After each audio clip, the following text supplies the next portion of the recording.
So today's a hard one, and I might lose some followers because of it, but I just gotta say it. Let me put this out there. First, I love you guys, and when I share my stories, I am always thankful for your encouraging words and thoughts.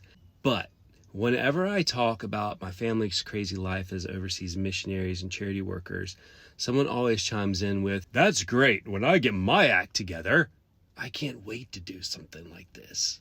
Or, "When I finally get that sign, I'm going to get moving and make changes in my life to make a difference in the world." And I totally get that. Loads of folks mean it as a compliment, but that compliment reveals thought processes that I want to address. So as humans, we want to feel like we are in the right place to start sharing love, right? Sometimes we feel that we aren't good enough as we are, or that we aren't in a place to help others. And thus, when it comes to putting ourselves out there and taking risks is scary, especially if you operate like us and you don't have a safety net or a backup plan. I would be lying if I didn't tell you straight up that sometimes what my family risks doesn't scare the ever-living crap out of me. But what's greater? Am I going to let fear steer my life, or am I going to let faith steer my life? And if I want to live a life of seeing miracles, I have to provide a place to let those miracles happen. And that means surrendering my illusion of control. Because in Western culture, control and security is way up on a pedestal. It's culturally ingrained in us from an early age. I will protect what is mine.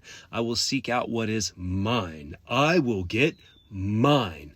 And out of what I have, then I will do what it is that I've been called to do. So to risk your security, your resources, what you have in order to help others or do for others, to a lot of folks, that's either A, a really frightening thing, B, an impossibility, or C, for some, it's something to work towards. But if you don't watch out, that false sense of control and security, it becomes an idol. I mean, giving away almost everything we own twice to live a life of helping others.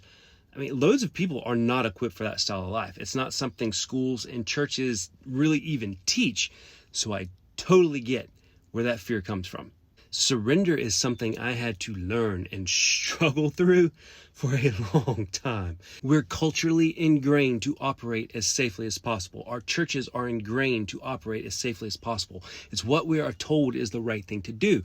And for those of you operating within that system, I get it. I get you. I worked the corporate world for years, 60, 70 hours a week, because that's what I was taught I was supposed to do with the life that I was given. And for those of you in that system, I have got nothing but respect for you. But let me offer this. And I'm going to get real personal. My mom died over a decade ago, and we had a complicated relationship. She was an amazing woman. She loved God, but my mom struggled and made some painful decisions in her life that for most of my life, I just could not forgive her for. But before she died, she and I had time to make amends, and I was by her side when she passed, holding her hand. Our last real conversation we had before she passed, she had so much regret of things she wanted to do with this life that she never did. And in the days after, as her affairs were being settled, my stepfather asked if there was anything of hers that I wanted. And all I wanted was her old Bible. That's pretty much it. And in looking through this Bible, which she had had since she was 12, I found in her notes of where she had been called into ministry. But she never really answered the call. Written in the margins of this Bible, you could see where she was always bumping it down the road with an excuse here or there, not ready, not my time. And there was a lot of that in my mom's life. Oh, I'm busy, or I'll do it later when things are right. And things just never happen. Now, Mom's passion was her garden. She could plant a 2x4 in the ground and it would grow. She was an award-winning rose grower, even making it into Better Homes and Garden magazine way back in the day. And her garden was just, man. But it took serious work. And after she died, the garden was quickly overgrown. So as one last service to my mom, one day I went out to clean the garden up. And my stepfather was out there looking at these fading former prize-winning roses on the trellis. And he said, "You know, Ken, me and your mama planted all these roses, but we never took the time to smell and enjoy a one of them." And that affected me. You have this life. What are you doing with it? Now, you don't have to give away nearly everything you have like my family and I have done and move halfway around the world. Shoot, just impact your workplace. Make a difference in your school, your community, but do something. You weren't created with the breath and fire of God to wake up, work to pay bills, and die. There is so much more. The people who drive me crazy are the ones like my mom, the ones who are just waiting around until everything is perfect. The ones who are like, I'll do something when I'm finally living my life this way. Or when ABC is in the right place, then I'm going to start doing XYZ. To that I say, what makes you so awesome sauce that you get to determine God's timetable? People need your touch in their lives right now. You are the only Bible most people you know are ever going to read.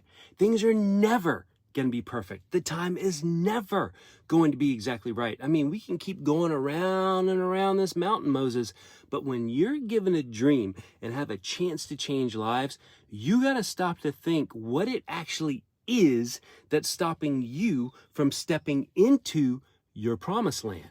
What's the idol? Is it security, acceptance, fear, rejection, worry? Really?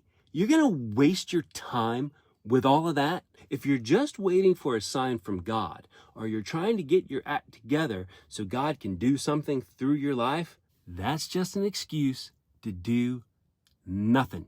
Yeah, I said it. It's on you, not God. If you're waiting around until your world is perfect, or even worse, you're perfect, that ain't ever going to happen.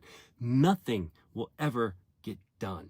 The Bible is filled with examples of people who were imperfect and flawed, who answered the call placed on them in spite of things working against them.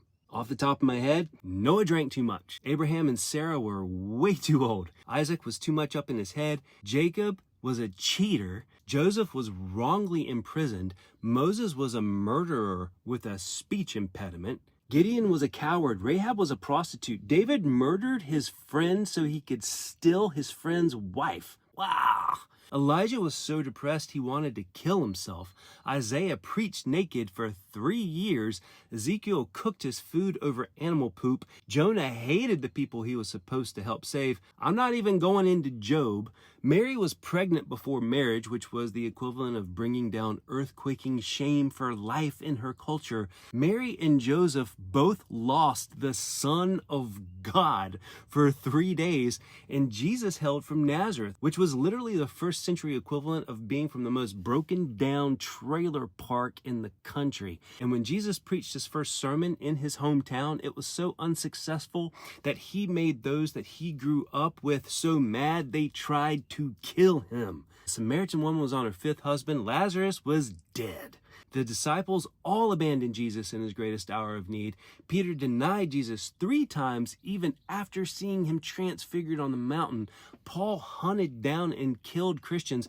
John was boiled in oil and exiled to the island prison of Patmos. And I can keep going. There are many, many, many, many more examples, and yet God still changed the world through every single one of them. Look, you can come up with excuses all day, but the truth is, you don't have any. If God's put something on your heart, that means that God believes in you. And there's no better time to release it than right now. Stop wasting your precious time. Be the miracle. Create a space for the roses to bloom. But most of all, enjoy those roses. Petals, thorns, and all. You were created to change the world in only the way that you can. Stop putting it off. Be the change that you want to see. Because if you're waiting for a sign, here it is. God bless. See you soon.